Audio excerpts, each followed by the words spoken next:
అందరికీ వందనాలు. ఇది ఏసీసీ న్యూస్. నా పేరు హితేష్ చక్ర. ఈ రోజు వార్తల ముఖ్యాంశాలు: దేశంలో పూర్తయిన గణేష్ నిమజ్జనం, పెద్దిరెడ్డి మిథున్ రెడ్డికి మధ్యంతర బెయిల్, తాడిపత్రిలో అడుగుపెట్టిన మాజీ ఎమ్మెల్యే కేతిరెడ్డి పెద్దారెడ్డి, ఖలిస్తాన్ ఉద్యమానికి కెనడా కేంద్రంగా నిధులు, వర్షాలకు మునిగిన 110 కిలోమీటర్ల ఇండియా పాకిస్తాన్ బార్డర్, మెడికల్ కాలేజ్ల ప్రైవేటీకరణపై వైద్య విద్యార్థుల ఆందోళన, రేపు సుదీర్ఘ చంద్రగ్రహణం. ఇక ఈ వార్తల పూర్వపరాలు పరిశీలిస్తే, దేశంలో గణేష్ నవరాత్రి ఉత్సవాలు ముగిశాయి. హైదరాబాద్ నగరంలోని ఖైరతాబాద్ మహాగణపతిని హుసేన్ సాగర్ లో నిమజ్జనం చేశారు. భక్తుల జై జై ధ్వానాల మధ్య ఖైరతాబాద్ నుంచి ప్రారంభమైన ఈ మహా వినాయకుని శోభాయాత్ర టెలిఫోన్ భవన్ సెక్రటేరియట్ మీదుగా కొనసాగింది. నిమజ్జనం కార్యక్రమంలో ముఖ్యమంత్రి రేవంత్ రెడ్డి స్వయంగా పాల్గొన్నారు. లిక్కర్ స్కామ్ లో అరెస్ట్ అయిన రాజంపేట పార్లమెంట్ సభ్యుడు పెద్దిరెడ్డి మిథున్ రెడ్డికి విజయవాడ ఏసీబీ కోర్టు మధ్యంతర బెయిల్ ఇచ్చింది.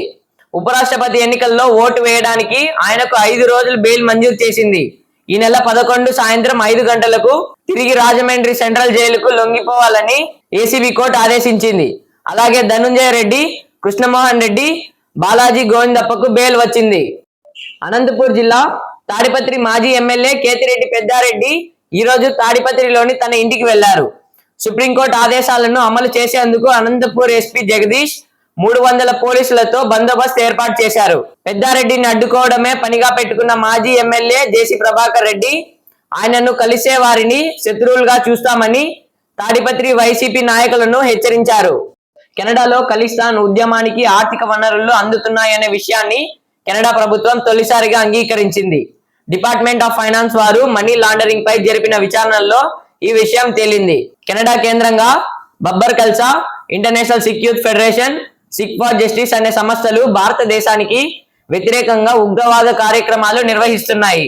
జమ్మూ కాశ్మీర్ రాష్ట్రంలో కురిసిన భారీ వర్షాలకు రావి నది ఉప్పొంగడంతో సుమారు 110 కిలోమీటర్ల ఇండియా పాకిస్తాన్ బార్డర్ మునిగిపోయింది. ఇండో పాక్ బార్డర్ కంచె కూడా డ్యామేజ్ అయింది. 90 బీఎస్ఎఫ్ పోస్టులు దెబ్బతిన్నాయి.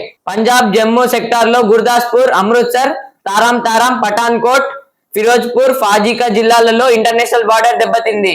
ఎయిర్ డ్రాప్ మిషన్ ద్వారా జమ్మూ కాశ్మీర్ లోని ఉదంపూర్ జిల్లాలో మరియు హిమాచల్ ప్రదేశ్ రాష్ట్రంలో సుమారు 540 మంది ప్రాణాలను ఇండియన్ ఎయిర్ ఫోర్స్ కాపాడింది. వెస్టర్న్ కమాండ్ ఆధ్వర్యంలో చేపట్టిన ఈ ఆపరేషన్ లో 5.9 టన్నుల ఆహార పదార్థాలను జార విడిచారు.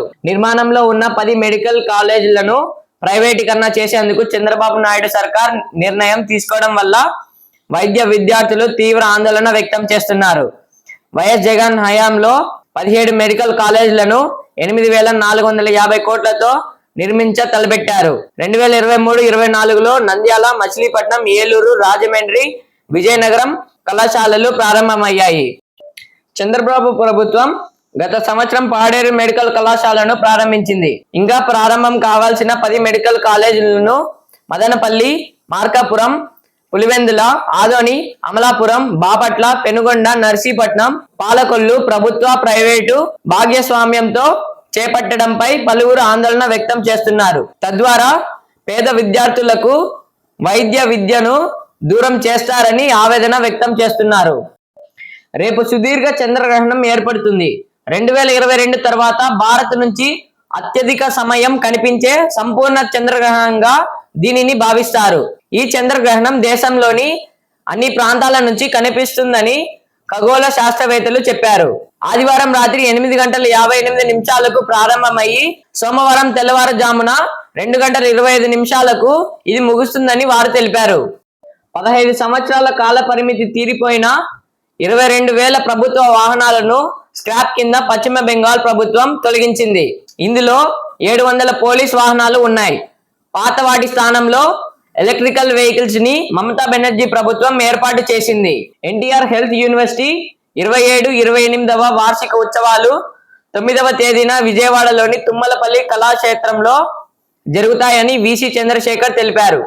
ఈ కార్యక్రమంలో రాష్ట్ర గవర్నర్ అబ్దుల్ నజీర్ పాల్గొని విద్యార్థులకు బంగారు, వెండి, కాంస్య పథకాలు బహుకరిస్తారు.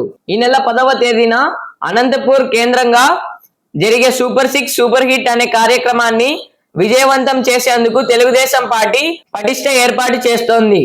సుమారు 3.5 లక్షల మంది హాజరవుతారని అంచనా.